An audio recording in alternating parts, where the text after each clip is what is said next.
Frédéric Chaumont pour la chaîne Agora TV et la chaîne Jasper Madère. Bonjour à tous. Si je vous dis que nous allons vous raconter 30 ans d'histoire du Covid-19, vous n'allez peut-être pas comprendre. Et pourtant. Le 20 août dernier, nous avons produit une vidéo vous annonçant que le virus Covid-19 avait été fabriqué en France par l'Institut Pasteur. Cette vidéo n'a pas été démentie par les coupables qui ont stoppé net la mise en œuvre de leur projet diabolique d'extermination, d'asservissement et de contrôle de la population mondiale. Rappelons brièvement les révélations qui nous ont permis de déjouer leur projet. C'est l'Institut Pasteur qui a fabriqué en France le coronavirus artificiel responsable de la maladie Covid-19, étymologiquement Coronavirus Disease 2019, puis l'a fait relâcher à Wuhan par des hommes de main à l'insu des scientifiques du laboratoire P4 de Wuhan et du gouvernement chinois afin de faire porter le chapeau de cette fausse pandémie à la Chine. Je ne vous parlerai pas du risque d'incidents diplomatiques majeurs suite à cette action honteuse.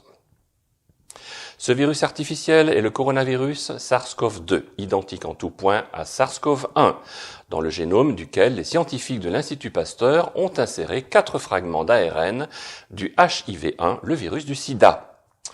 Un seul vaccin a été développé et fabriqué à partir de ce virus artificiel, le vaccin ChAdOx1 nCoV-19, obtenu par insertion du génome du virus artificiel fabriqué par l'Institut Pasteur dans le génome du virus vecteur ChAdOx1, qui est un adénovirus du chimpanzé. Tous les autres soi-disant 159 autres vaccins en développement étant des leurs. Avant la découverte de la maladie Covid-19 en décembre 2019, maladie soi-disant causée par le coronavirus SARS-CoV-2, on voit très bien que ce ne sont pas des gènes du virus SARS-CoV-2 qu'ils ont insérés dans le génome du virus vecteur ChAdOx1, mais les gènes du coronavirus SARS-CoV-2 modifiés par l'insertion de 4 fragments d'ARN du HIV-1 dans son génome. Maintenant, accrochez-vous. Très récemment, le 3 octobre 2020, un groupe de 500 médecins en Allemagne a fait cette révélation fracassante. Le 13 octobre 2015, un système et une méthode de test pour Covid-19 ont été brevetés par Richard Rothschild, branche anglaise de la célèbre famille, avec une organisation gouvernementale néerlandaise. Vous m'avez bien entendu, ils ont breveté un test pour Covid-19 en 2015. Un test pour un virus qui n'a pas encore été découvert. Trop fort. On apprend ainsi qu'en 2015, 4 ans avant que la maladie n'existe, une méthode de test pour Covid-19 a été mise au point et brevetée. Et que le demandeur, c'est-à-dire le propriétaire du brevet, n'est autre qu'un membre de la famille anglaise, de la célèbre famille Rothschild. De plus, en 2017, ces tests ont été vendus par de nombreux pays dans le monde pour des sommes supérieures à 10 milliards de dollars. Ah, ce sont vraiment des as des affaires. Ce scoop à lui seul ne permettrait pas de savoir que c'est l'Institut Pasteur qui avait fabriqué le Covid-19 en France. Ce que nous avons démontré dans notre vidéo du 20 août nous permet de conclure que le virus nCoV-19 avait été préparé par l'Institut Pasteur avant 2015. En effet, pour produire les tests qui permettent de détecter la maladie Covid-19, il faut avoir fabriqué préalablement le virus responsable de la maladie. On en déduit que le coronavirus nCoV-19, coronavirus SARS-CoV-2 dans lequel a été inséré le virus du sida, qui donne la maladie du Covid-19, avait été fabriqué par l'Institut Pasteur en 2011 ou 2012, ce qui correspond à ce qu'a dit le très bavard Dr Frédéric Tangy, directeur de l'innovation vaccinale à l'Institut Pasteur dans son interview du Paris Match le 14 mai 2020, article sur le site d'ailleurs de véritécovid19.fr, il faut 8 ans pour faire un vaccin, 2012 égale 2020 moins 8. Ça marche. Ils avaient bien préparé leur business. Ces informations récentes et l'analyse approfondie des brevets déposés par l'Institut Pasteur en 2003 et 2011 nous permettent de reconstituer avec précision l'histoire de Covid-19 qui a duré 30 ans. À notre connaissance, le coronavirus SARS-CoV-1 est le seul virus artificiel qui a fait l'objet d'un brevet d'invention qui a été déposé par l'Institut Pasteur. Ce brevet a assuré la protection intellectuelle des nombreux vaccins qui ont été fabriqués au cours des 20 dernières années à partir de ce virus artificiel SARS-CoV-1. Sur un plan général, la protection intellectuelle d'une invention, telle que le virus artificiel SARS-CoV-1 par exemple, prend effet dans la minute qui suit le dépôt du brevet. C'est ce que l'on appelle une date de priorité qui est le 2 décembre 2003 pour les deux brevets déposés en 2003 et 2011. Après ce rappel, je vous propose de vous raconter l'histoire de Covid-19.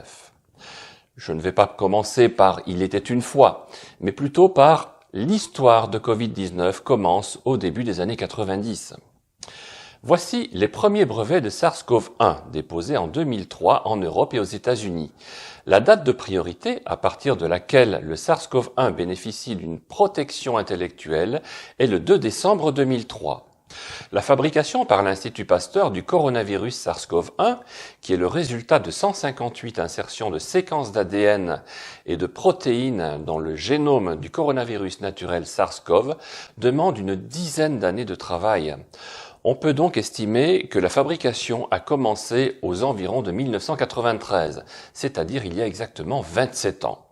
Vous voyez, on n'était pas loin des 30 ans.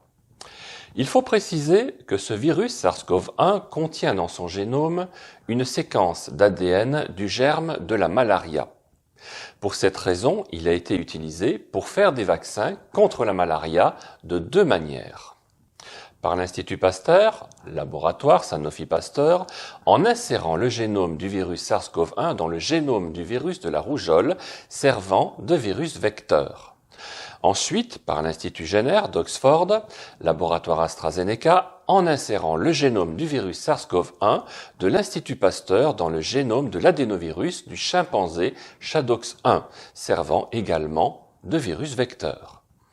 Dans une vidéo réalisée le 22 octobre 2010, le docteur Adrian Hill, directeur de l'Institut Jenner, déclare qu'il lui a fallu 15 ans pour fabriquer le vaccin contre la malaria. La fabrication de ce vaccin anti-malaria qui nécessite le coronavirus SARS-CoV-1 a donc débuté en 1995 étant donné que le SARS-CoV-1 est le point de départ du coronavirus nCoV-19 responsable de la maladie Covid-19. On en conclut que l'histoire du Covid-19 a commencé au début des années 90. Reprenons la chronologie de l'histoire de Covid-19. De 90 à 2003, conception et fabrication du virus artificiel SARS-CoV-1 par l'Institut Pasteur avec dépôt d'un premier brevet en Europe et aux États-Unis avec priorité à partir du 2 décembre 2003. De 2003 à 2011, fabrication de nombreux vaccins à partir du virus SARS-CoV-1 en insérant le génome du SARS-CoV-1 éventuellement modifié dans un virus vecteur tel que soit le virus de la rougeole, pour l'Institut Pasteur, le docteur Frédéric Tangy a déclaré avoir fabriqué 10 vaccins de ce type pendant cette période, soit l'adénovirus du chimpanzé SHADOX1 pour l'Institut Jenner d'Oxford.